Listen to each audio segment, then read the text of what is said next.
मैदान एक दो वाकयात नहीं है, एक दूसरा वाकया इसी मैदान का है। दो छोटे बच्चे भी लड़ रहे हैं, 13 साल 14 साल के बच्चे, मुआज और मुअव्विज़ रज़ी अल्लाह तआला अन्हुमा। उम्रों में फ़र्क हो सकता है, मैं एक अंदाज़न तखमीनन बता रहा हूँ, लेकिन थे छोटे। लेकिन छोटों पर मैदान जंग में जाने का हुक्म नहीं था। लौर दोनों आपस में गिड़गिड़ाते रहे। हुजूर की बारगाह में आए, कहा कि आका हमें साथ ले लें। हुजूर ने फरमाया छोटों के लिए नहीं है, छोटों के लिए नहीं है, तुम घर जाओ। वो बेइख्तियार रोने लगे। किसके सामने रो रहे हैं? उसके सामने रो रहे हैं जिसको लकड़ी का रोना भी गवारा नहीं है, जिसको जानवरों का रोना भी देखा नहीं जाता। वो अपनी उम्मत के जानिसार सहाबा की औलाद का रोना कैसे देख सकते? मेरे आका ने फरमाया जाओ ठीक है, लाइन में खड़े हो जाओ। अगर तुम्हारा शाना उन सहाबा के शाने से मिल गया तो तुम्हें जाने की इजाजत दी जाएगी। कहाँ शाना मिलता? इस जंग ने क्या मंजर हमारे सामने पेश किया है। ऐ मेरे अजीजों, तारीख तो हम बयान करते हैं, कहानियां नहीं है ये जज्बों का एक समंदर है जो इस्लाम अपनी तारीख में छुपाया हुआ है। यह अपने नौजवानों को मुंतकिल करना जरूरी है। ढूंढ लाओ वो बच्चा जो दौड़ रहा हो मेरे आका की इज्जत की हिफाजत के लिए, और आया कतार में खड़ा हो गया। वो दोनों बच्चों को मालूम था हमारे कंधे उनके कंधे से नहीं मिल पाएंगे, लेकिन फिर भी कतार में खड़े हो गए, पंजों के बल खड़े हो गए, यानी एड़ियों को उठा दिया। शाने से शाना नहीं मिला। एक बच्चे ने पत्थर उठा लाया, पत्थर उठाकर लाकर पीछे रख दिया। दोनों उस पत्थर पर छुपके से चढ़ गए और पंजों को उठा दिया। अब देखा शाने से शाना मिला, जाने का बहाना मिला और जन्नत में ठिकाना मिला। इतना ही नहीं, हुजूर पाक से कोई चीज छुपी नहीं है। मेरे आका उनका ये जज्बा देख रहे थे। आपने इजाजत मरहमत फरमाई। जिनका जज्बा इतना जवान हो उन्हें बद्र के मैदान में मौका तो जरूर होना चाहिए, लेकिन तारीख आज तक गवाह है। बुखारी उठाओ, मुस्लिम उठाओ, हदीसों की किताबें उठाओ, तारीख में ये रकम है। औरों ने अगर काफिरों को मारा होगा, इन बच्चों ने तो सीधे कुफ्र को मारा है। औरों ने अगर जहल को मारा होगा, इन बच्चों ने तो सीधे अबू जहल को मारा है। यही दो बच्चे थे जो मुस्तफ़ा करीम सल्लल्लाहु अलैहि वसल्लम की मोहब्बत में तड़पते थे। यह मुजाहिदीन का किरदार है। जहां मैं कहता हूं अब आपके सामने ये दो बच्चों को मैं रख दिया, तो आप कसौटी परख करके बताओ है मुसलमानों, किसे मैदान में उतरना चाहिए? बॉडी बिल्डर को, पैसे वाले को, सीट वाले को, ताकत वाले को? नहीं, मुस्तफ़ा करीम सल्लल्लाहु अलैहि वसल्लम की इज्जत की हिफाजत के लिए ना बॉडी का होना शर्त है, ना उम्र का होना शर्त है, ना माल का, ना सियासत का, बल्कि सिर्फ जज्बा सच्चा होना शर्त है। मेरे आका सल्लल्लाहु अलैहि वसल्लम के लिए मर मिटने का जज्बा हो तो फिर बच्चे भी मैदान में आए तो बड़ों का किरदार अदा कर सकते हैं। उन बच्चों ने जो किरदार अदा किया है, अबू जहल के घोड़े को मारा और नीचे गिराकर उसके सीने पे बैठकर उसकी गर्दन कलम कर दी थी, तारीख में मौजूद है। और इन दो जवान शहजादों ने, जवान भी हम क्या कहें, उन फवाने शबाब अभी तो उनके चेहरे पर आए भी नहीं थे इतनी जल्दी ही। लेकिन क्या हुआ, वो क्या कहते थे जानते हैं? उन्हें पता भी नहीं था वो मदीने के रहने वाले थे, मक्का कभी नहीं गए, मक्का कभी नहीं गए, मदीने में रहने वाले। हजरत अब्दुर्रहमान बिन औफ उस जंग में मौजूद हैं, बड़े सहाबी हैं, अशरे मुबश्शरा में से। वो कहते हैं ये दो बच्चे मेरे पास आए, पूछने लगे चाचा अबू जहल किसका नाम है, कौन है वो? हजरत अब्दुर्रहमान कहते हैं मैंने इनसे कहा तुमको उससे क्या करना है, वो सरदार कुरैश है, वो पहलवानों का पहलवान है, तुम क्या करोगे? बच्चों ने जो जवाब दिया वो हमारा दर्स है। उन्होंने कहा सुना है वो मुस्तफ़ा की शान में गालियां देता है। बस यही चीज थी जिसकी वजह से तलाश में थे। हबीब बारी सल्लल्लाहु अलैहि वसल्लम को वो गालियां देता है। हजरत अब्दुर्रहमान मुस्कुराते रहे। दो बच्चे हैं और ढूंढ रहे हैं किसको? उस जमाने के बड़े ताकतवर पहलवान को। हजरत अब्दुर्रहमान कहते हैं मैं इसी बातचीत में था कि अचानक अबू जहल सामने से गुजर रहा था। मैंने कहा बच्चों वो देखो वही खबीस है जो घोड़े पर जा रहा है। इन बच्चों ने अभी बात मुकम्मल भी नहीं होने पाई थी कि चील की तरह झपट पड़े उस पर। उन्होंने ये नहीं देखा कितनी ताकत है उनके पास, कितनी कुव्वत है उनके पास।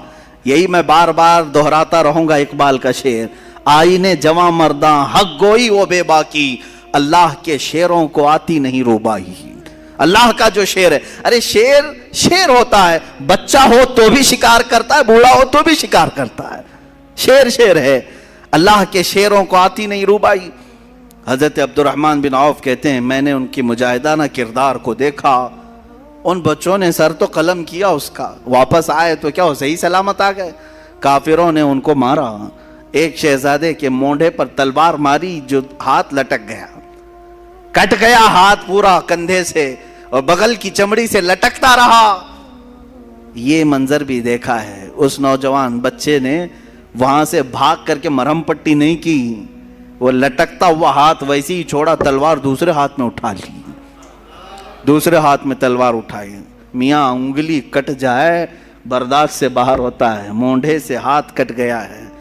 اس کے بعد منظر یہ بھی دیکھا گیا، اس بچے نے اپنے ہاتھ کو پیر میں دبا کر کھینچ کے نکال دیا، جو چمڑی سے لگا ہوا تھا بغل کی، نکال کر پھینک دیا۔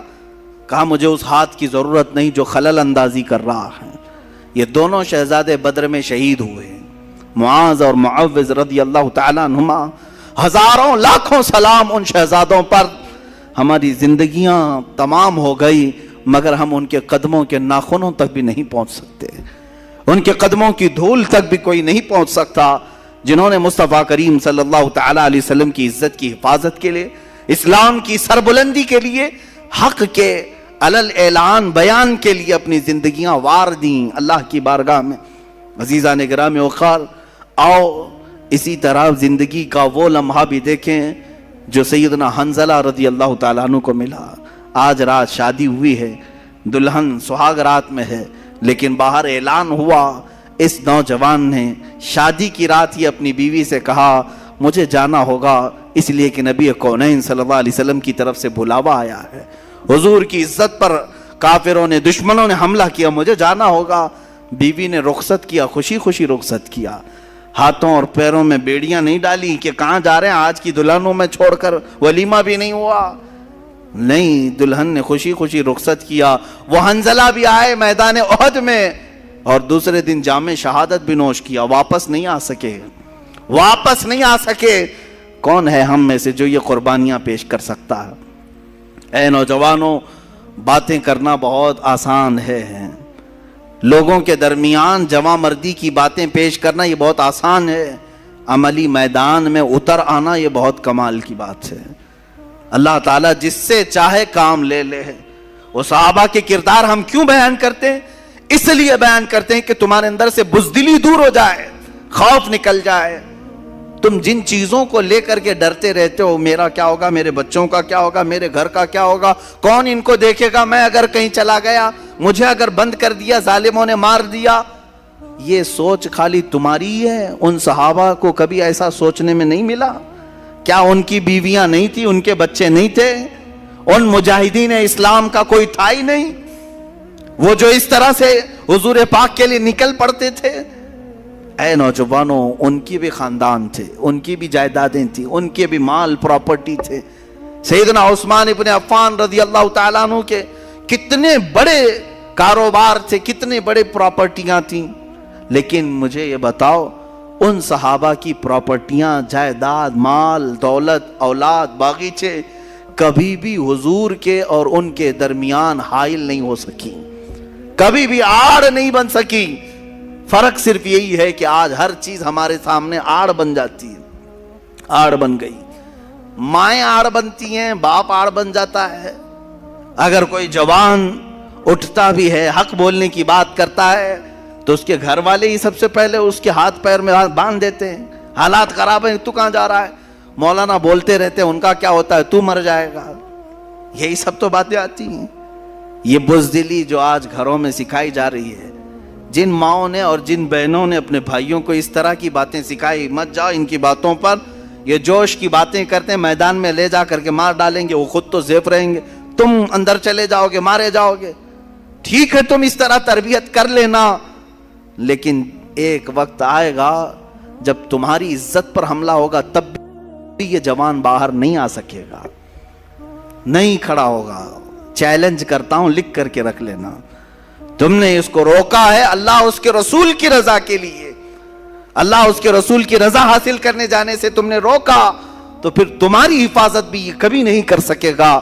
یاد رکھنا جو اللہ اس کے رسول کی رضا کے لیے نکلنے والا جوان ہے وہ سب سے زیادہ اپنے گھر کی حفاظت کرنے کا اہل بھی ہوتا ہے.